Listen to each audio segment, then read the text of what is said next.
কেউ যদি বলে চা খাওয়া বেদাত, গভীর মনোযোগ, চা খাওয়া কি বেদাত, তখন অর্থ হবে এই চায়ের ভিতরে 5টা জিনিস আছে।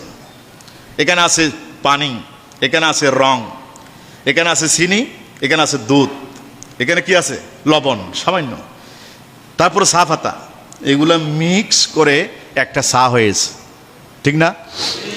চা আসলে কিছু নয়, চা মানে এই 5টা জিনিসের নাম চা, ঠিক কিনা? এখন চা খাওয়া বেদাত কেউ যদি বলে, তখন অর্থ হবে চিনি খাওয়া বেদাত, দুধ খাওয়া বেদাত, লবণ খাওয়া বেদাত, পানি খাওয়া বেদাত, এবং রং খাওয়া, চা পাতা খাওয়া বেদাত, কারণ এইগুলা মিক্স করে হলো একটা চা, ঠিক কিনা? অনুরূপভাবে কেউ যদি বলে জুলুস এটা বেদাত, তখন আমি বলবো এই জুলুসে কি আছে সেটা। 1 নম্বর হলো এই জুলুসে সর্বপ্রথম, আপনারা যারা জানেন না, আপনারা আমার কথার সাথে মিল আছে কিনা দেখবেন আগামীকাল।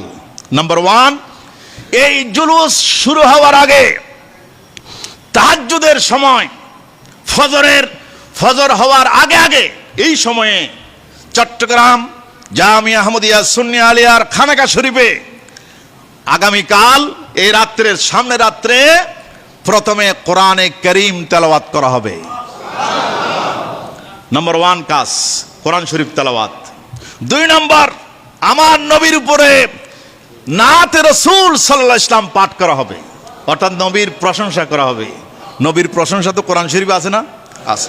3 নম্বর, মিলাদ কিয়াম করা হবে আমার নবীর জন্য, আমার নবীর জন্য খুশি উদযাপন করা হবে। এরপরে আনন্দ একটা মিছিল, তার মানে রসুলকে পেয়ে আমরা একটু খুশি হলাম। এটা রসুলের জন্য, যে রসুলের জন্য যদি পুরো জিন্দেগিটা আপনি দিয়ে দেন, ঋণ শোধ করতে পারবেন না, সে রসুলের জন্য 2 ঘন্টা সময় দিয়ে একটু আনন্দিত হব, এটার নাম জশ্নে জুলুস। সুবহানাল্লাহ। এরপরে জোহরের নামাজ আদায় করা হবে আগামীকাল।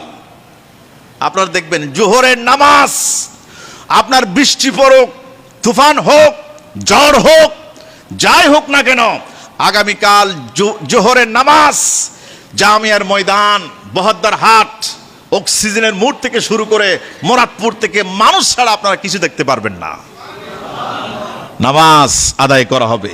এরপরে সবার জন্য কিছু উন্মুক্ত আলোচনা হবে সংক্ষিপ্ত। এরপরে আখির মোনাজাত, বিশ্ববাসীর জন্য দোয়া করা হবে। এরপরে সর্বশেষ কিছু আপ্যায়ন, মানুষের জন্য খাবার,